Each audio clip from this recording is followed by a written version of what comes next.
Are you struggling to manage your debt? It can be a real headache, but we are here to help. Need help exploring your options? Libertine Consultants offer a free assessment on our website where we can create a personalized plan to help you manage your debt. Contact us on 021 949 2211 or WhatsApp 073 0118 208. Libertine Consultants. Let us help you achieve financial freedom. Sharon Rose from Libertine Consultants joins us again for our monthly chat here on E-Radio, all things debt and how you can be debt-free. And today for our November podcast, we're going to pop a few questions and she has to say. Sharon, welcome back. Nice to chat to you again. Hi Ian, it's so nice to hear from you. It's so cool to chat to you today. I'm actually quite excited for the topics that we have today. Yeah, you've got some nice topics and almost the end of the year. And now as we wind down towards December, we have a few things to ask you, Sharon. What does over-indebtedness really mean? How can individuals actually recognize if they are in this situation, Sharon? Okay, so firstly, over-indebtedness, very simply, is when an individual or a household cannot realistically repay their debts without sacrificing basic living expenses. So this is where the person their debt exceeds their ability to pay it off within a reasonable time. And this can result from excessive borrowing. This can also be due to a lack of or loss of income. So maybe it was a joint household where there was husband and wife and both of them were earning and maybe one of them lost their job.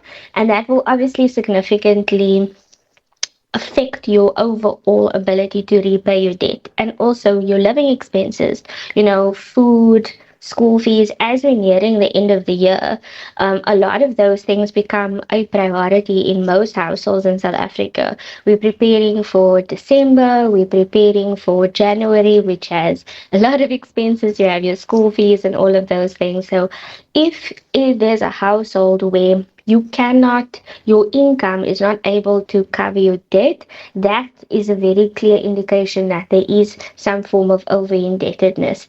And also, now another thing is to have financial management. So have a look at what your budget is looking like. So then you can determine, are you over-indebted? So yes, in a nutshell, that's what it is. It's just when a person or a family the income is not able to cover their debt as well as their living expenses. Okay, well, that makes sense. And what are some common warning signs of over-indebtedness that people should be aware of, Sharon? Okay, so these signs that I'm going to mention now, it's very, very important to recognize these signs. You need to be able to spend some time and look at your financial situation. And particularly, I'm going to reiterate again, as we're nearing Black Friday, we're nearing December, we become a bit more relaxed and we might actually miss these signs. So it's very, very important. So the first one is continually borrowing. If you have a particular project that you need to do, or you need to do something around the house or for your kids or family or whatever, but you can't actually do that without borrowing. Or if you go every single month and you have to get a micro loan or a payday loan just to survive through the month and to cover your daily and your living expenses like your food, your electricity, that is a big, big sign, because those things can definitely snowball. The next thing is, if you're finding it difficult to pay the minimum installment, so you'll know on your credit card you have the minimum installment that you'll need to pay, or even on a revolving loan or on your clothing account. If you are finding it difficult to meet those payments, those minimum payments on a monthly basis, that is definitely an indication that there is, something happening with your finances. There could be a possible issue with over-indebtedness. Thirdly, if you are using your savings to pay your debt, So savings and an emergency fund is so, so vital, because it will actually fall into my next point, which is increased stress. So financial problems can actually lead to a lot of mental health issues. So an emergency fund is always nice to have, to know that, look, I have a certain amount of funds if there's anything that goes wrong with maybe my income or my spouse's income, or if the kids get sick, or if I need to go and assist a family member, you know that you have that. But if you are using that money just to pay back your debt, a loan that's maybe in arrears, a credit card, a vehicle, things like that, that is also a moment to pause, to go and look back and look at your finances again. So my fourth point was obviously financial stress, and what I already discussed about having the emergency fund.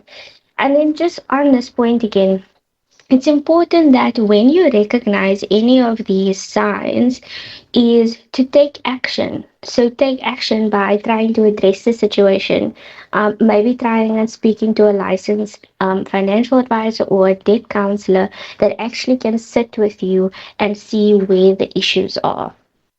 All right. And how can someone effectively assess their financial situation to actually see if they are, over indebted?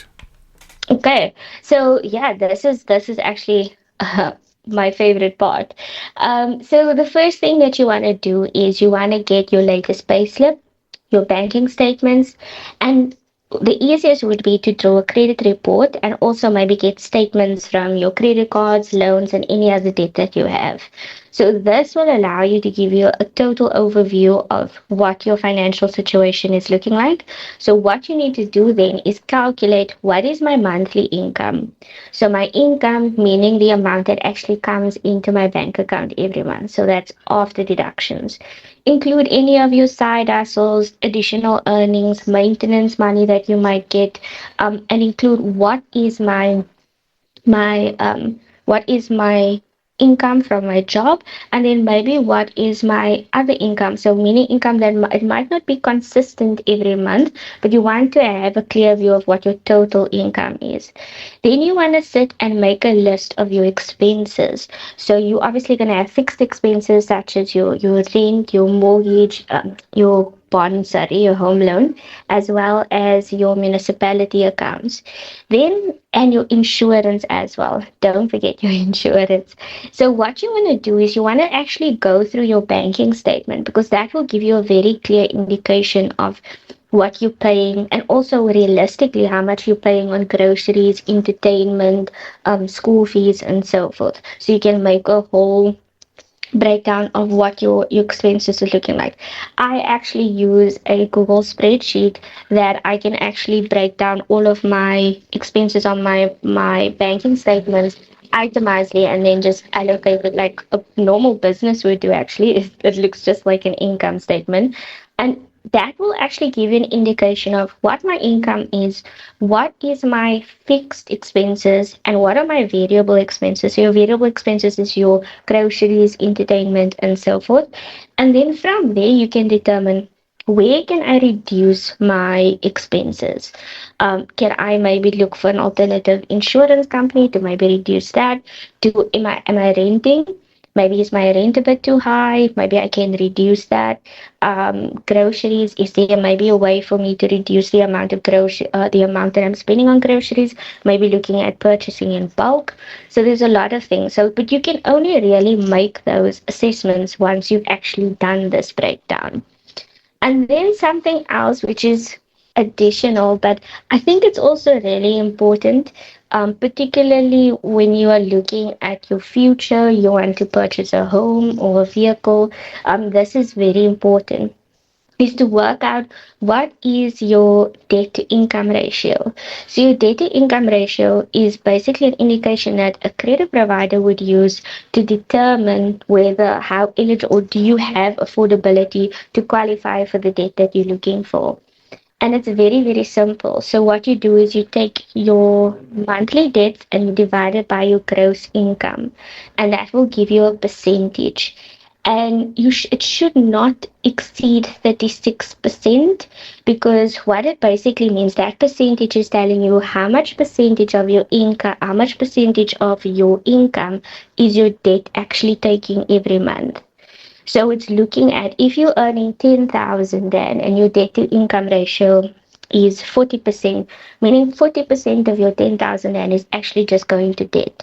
So that's also an indication of, where is my money actually going every month? Is it actually going to my living expenses? Is that the issue? Am I maybe paying too much for my rent or my groceries, or maybe online subscriptions, Netflix, Showmax, Disney, and so forth? Or is my debt actually the challenge here? Am I maybe paying too much or a very high percentage on my debt? And that calculation you can actually use before you apply for credit, to see if you will actually qualify, just solely based on your affordability. So that is the approach, or that is a very in detail approach that you can use, to tackle over indebtedness. Okay. And Sharon, what steps can individuals take to navigate the challenges of over indebtedness and begin their journey to financial recovery? Yeah, I think I'm going to repeat myself a bit, so I'm going to keep it as brief as possible. But obviously, number one is to assess your debt, like I mentioned previously. Assess your debt, look at what you're owing, look at your interest rates, get your statements, right? The next thing would be to create a budget. Once you've actually assessed what your debt is, and as well as what you are actually spending every month based on your banking statements, and based even on your, don't forget about your credit card statements as well. That is very important. But then you can create a budget, and you can create a realistic budget, and you can create a budget with a realistic debt repayment goals in mind based on your specific situation. The third thing would be is, if you in this situation and maybe it's a bit too difficult for you to go through, the whole process that I explained, do not be afraid to seek out professional assistance. Seek out the assistance of a registered debt counselor, that can sit with you and sit with your budget, and see how to assist you. Debt counselors are not just there to push people into debt review, but they're there to actually counsel people with their debt, and navigate the situation that you are in. And then finally, can you share some personal success stories with us of people who have overcome over indebtedness? What Yes. strategies did they use? Okay, so yes, of course I can. I obviously won't use a name or anything, but I had a client a few years ago, and when they approached me, they had quite a bit of debt. It was close to 2 million at that point, Sure. and yeah, it was quite high. And we had worked out a plan for our client that was going to go under debt review, and he had a specific period. So we were working on about 5 or 6 years to actually get him to settle majority of his debt. But what I really admired about this particular client's testimony was the fact how dedicated he was.